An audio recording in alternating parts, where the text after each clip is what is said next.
Hello friends, welcome to my channel Dhanashree classes. आजच्या व्हिडिओमध्ये आपण इथे भविष्यकाळाची काही वाक्य बघणार आहोत। भविष्यकाळ म्हणजेच फ्युचर टेन्स।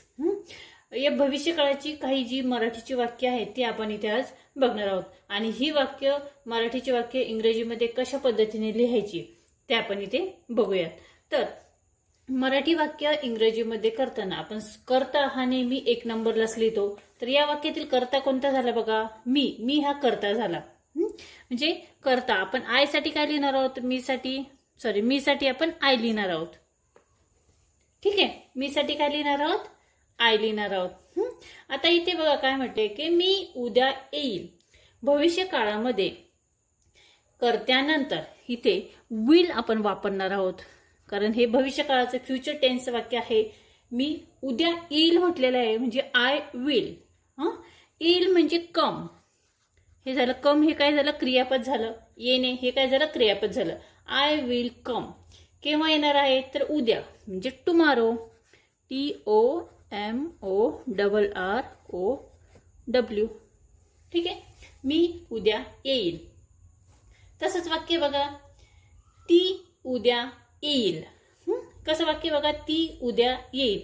हे वाक्य कशाचं आहे, स्त्रीलिंग वाक्य आहे। ती हे काय झालं या वाक्यातील कर्ता झाला। मग ती साठी आपण काय लिहूयात तर शी, SHE शी। ठीक आहे, कर्त्यानंतर आपल्याला काय लिहायचं आहे, विल लिहायचं आहे, शी विल। त्यानंतर काय येईल, क्रियापद येईल। येईल हे काय झालं क्रियापद झालं, क्रियापदासाठी आपण कम। ठीक आहे, शी विल कम उद्या म्हणजे टुमारो, TOMORROW टुमारो। ठीक आहे, अजून एक पुढचंच वाक्य बघूया त्याच पद्धतीने आहे, ते उद्या येतील। आता ते हा काय झाला कर्ता झाला। मग कर्ता हा काय आहे, अनेकवचनी कर्ता आहे। आपण ते साठी आपण इथे अनेकवचनी कर्त्यासाठी दे लिहिणार आहोत, दे। त्यानंतर येईल विल,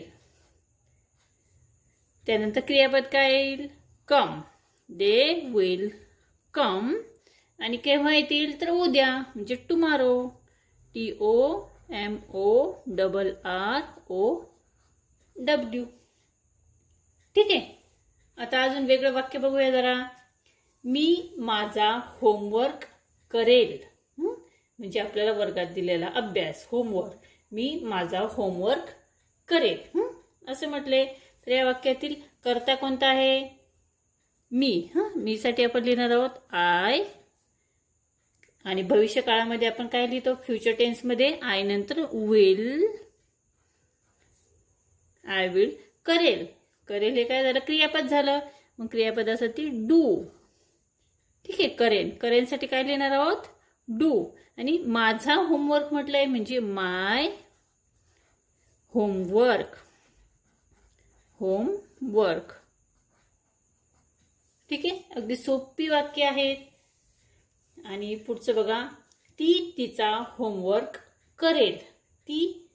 तिचा म्हटलंय, या वाक्यातील कर्ता कोणता आहे, ती आहे। ती साठी आपण काय लिहितो शी। कर्त्यानंतर काय येईल इथे भविष्य काळामध्ये विल, शी विल। करेल हे काय झालं क्रियापद म्हणजे डू। आता पुढे काय म्हटलंय, तिचा होमवर्क, तिचा म्हणजे हर, HER हर। आणि होमवर्क,